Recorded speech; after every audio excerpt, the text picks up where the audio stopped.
What's going on, guys? Marcus here, back in the shop. And before I start this video, I do want to apologize for the delay. I actually had a scheduled video last week for the game's documentary, the first album. The reason why I was doing that album review was because documentary 2 was set to be released on the 28th.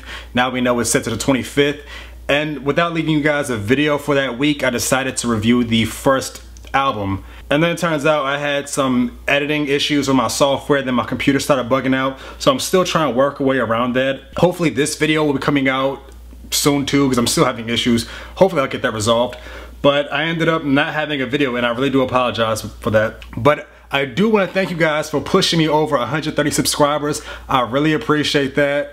You know, that's awesome to me that you guys are coming to check my channel out to see what I think about what's going on in hip hop and movies, you know, things that interest me. So I really appreciate that. Thank you for, thank you for that. But before we start this video, please do me a favor and just ignore this giant pimple that I have on my cheek. School just started and I'm already stressing. Already. It's only been week 2 and it's already getting real. But enough of all that, on to the review. Something new. Stop, drop, shut them down, open up shop. Oh, no. Black Dollar. So Black Dollar was released today, Friday, September 4th. Again, just like I was saying, I've been having some technical issues with my editing software, so hopefully this will be released sometime this weekend. I'm really hoping for that. But I've been listening to this album slash mixtape all day. I'm still not sure. I'm pretty sure it's a mixtape. It had no promo behind it, so I thought it was going to be presented as an album from what I saw, as a mixtape from what I saw, and then it came out to say this is Rick Ross's latest album on Wikipedia, but you know, we can't always trust Wikipedia, so I thought it was going to be an album, and then it was leaked last night, been listening to it since last night, and it turns out it is a mixtape, so no big deal. I don't really review mixtapes. If you do want to check out some good mixtape reviews, shout out to TGR. I'll have his link in the description box. Check him out. He did some good job too.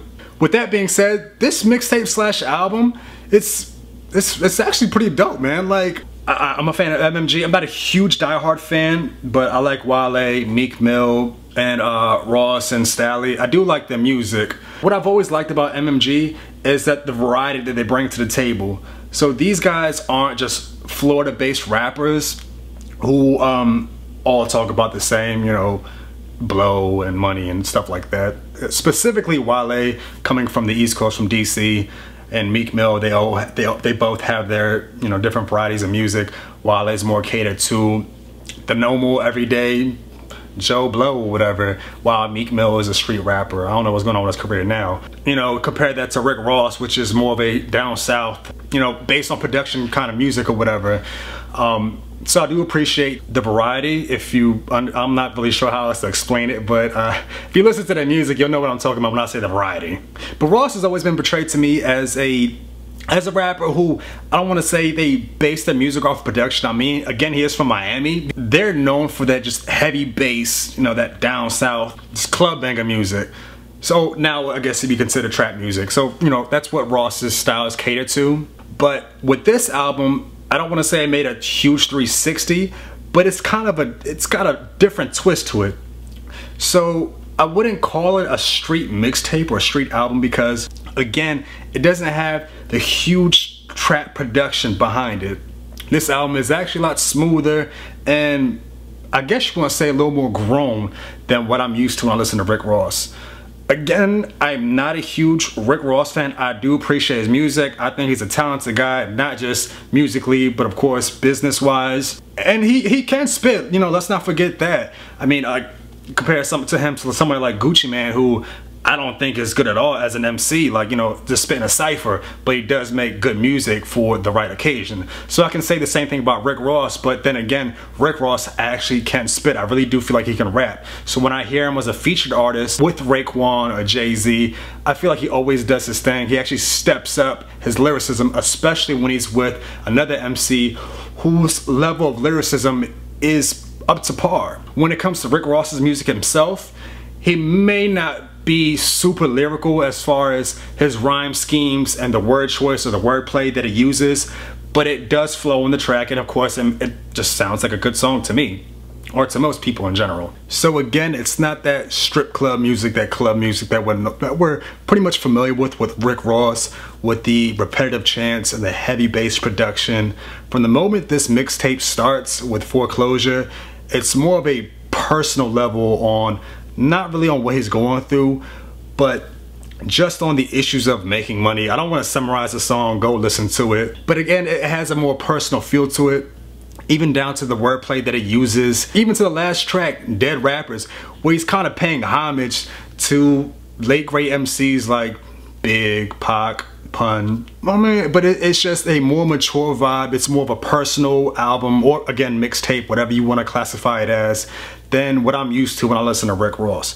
So I don't want to say I'm super impressed with this album slash mixtape, but I definitely am kind of surprised on what he did with it. Of course, he is going to have a couple ratchet joints somewhere sprinkled in the middle, because again, he is the biggest boss, Ricky Ross. He's got to have something in there where it's got you, bouncing in the car in the club or whatever, that's got you feeling good. So you do have a little bit of that. But even the features with Wale, Gucci Mane, where the hell that guy been? And Meek Mill, he's got his MMG guys in there who, they do their thing and whatnot. But I'm still more impressed with Rick Ross's wordplay and the lyrics that he chooses, just because, again, for the 100th time, I'm not familiar with Ross being that kind of an artist. Now, one of my favorite moments off this album slash mixtape is the one track that he's got with Meek Mill, World's Finest. Now, if you're not familiar with 90s hip-hop, this is kind of a tip of the hat to Reasonable Doubts, which is Jay-Z's first album song, World's Finest, or Brooklyn's Finest, with Biggie and Jay, where they were going back and forth. Jay would spit about 4 to 8 bars, Big would spit 4 to 8 bars to counter, or it starts off with Big spitting and then Jay counters that. So it's almost like the sense of they're battling each other on the same track. Not battling to the point where they're insulting each other like, what we think rap battles are now and today, but they are, they spit in the dark to see who was sharper, who was more witty with their rhymes.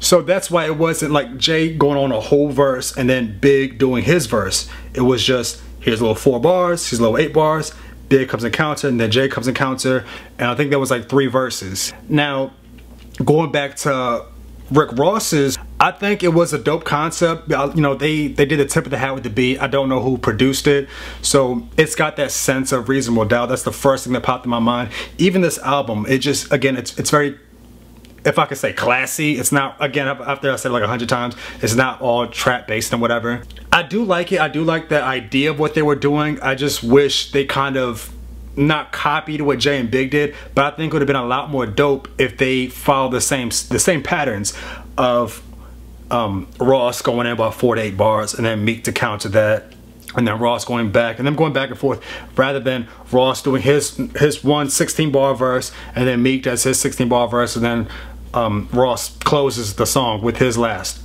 It's cool. Again, I like the idea of what they were doing, but I think it would have been better hearing them sound a little more competitive. I mean, they did the thing, and obviously it's not as good as the original, but I like the idea of what they were, what they were doing. It's pretty dope. Now, we've seen Meek and Wale do it back and forth, where Meek spits 4 to 8 bars and Wale counters that. That would have made the song a lot hotter than what it already is. Now, going back to what I was saying earlier, when I was saying how this album is a lot more socially aware than, in the media, what's going on with, Black Lives Matter movement and whatnot.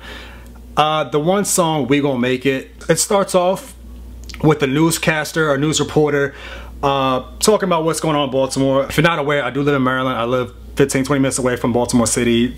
Go check out my King Los review where I talk about this. I like the fact that, Ross is a lot more, not self-conscious, but a lot more socially conscious of what's going on in the media, which I think is dope, because I haven't really, correct me if I'm wrong, but I haven't really heard so many, maybe not mainstream artists, but big heavy star superstars talking about what's going on, especially in Baltimore, and what's going on in general in media. As far as Black Lives Matter and police corruption, you'll hear from time to time from guys like Kendrick and J. Cole, but we expect that from them. I don't really expect that from Ross, which again kind of turned me on my head, because I was like, wow, like he's actually Ricky Ross, the biggest boss, Mr. Super Drug Dealer is actually talking about, social issues that really bother us on what's going on. So I do appreciate that. The song was hot. It wasn't, you know, phenomenal. It didn't blow me away. But again, the reason why I love this mixtape so much is because it's something that kind of came from left field. I'm not familiar with Ross's approach on this. Like, again, for the 100th millionth time, I'm used to Ross just spitting about, you know, street life shit. I mean, again, that's sprinkled in the album here and there, like Bill Gates and stuff. But that doesn't take away from the creativity that he's put into this album and the kind of 360 twist that he did, especially like for, you know, listeners like me who's been listening to Ross since 2005 on and off. Again, I'm not a huge fan, but it shocked me, you know what I mean? Like, it's different to the point where it's just like, wow, like, can he be considered a conscious rapper? Wonder. I do like the direction that MMG is going towards. How long can you be talking about spending money in the clubs and on strippers and drugs and all that street shit? I mean, these guys are getting old. Ross, if he's not already 40, he's pushing 40. If he's already 40, then my bad, I didn't know that. But again, I'm really impressed with this album / mixtape. If you have not heard it, go download it. Or if you are a super huge Ross fan, go buy it. You know, get this man some money as if he don't have all the money in the world. So overall, I do give this album / mixtape a 8 out of 10. I'm really impressed with it. Matter of fact, no, I'm gonna give it a 9 out of 10 because I'm really impressed with it. It's something that's different than what I'm really used to, even though I said that a million times. I know I'm bashing you over the head with that. But I really feel like a lot of these MMG guys, maybe they're not maturing, but their music is it's starting to get a lot more personal. So that's it, guys. Again, I'm sorry for the delay. Again, I've been having some real problems with my editing software. So hopefully this video will be released sometime this weekend. I am shooting this on September, what is this, the 4th? So Friday, sorry. Hopefully this will be out sometime by the end of this weekend. And if you are interested in the documentary review from the game, I will release that. I'll probably have to re-edit it again. And if you are interested, I'll release it closer to the release date of the documentary too, just as a comparison. So again, thank you guys for pushing me over 130 subscribers. Let me know what you guys think of the album / mixtape if you heard it. So don't forget to like, subscribe, follow me on Instagram and Twitter, and let me know what you guys think. Till next time.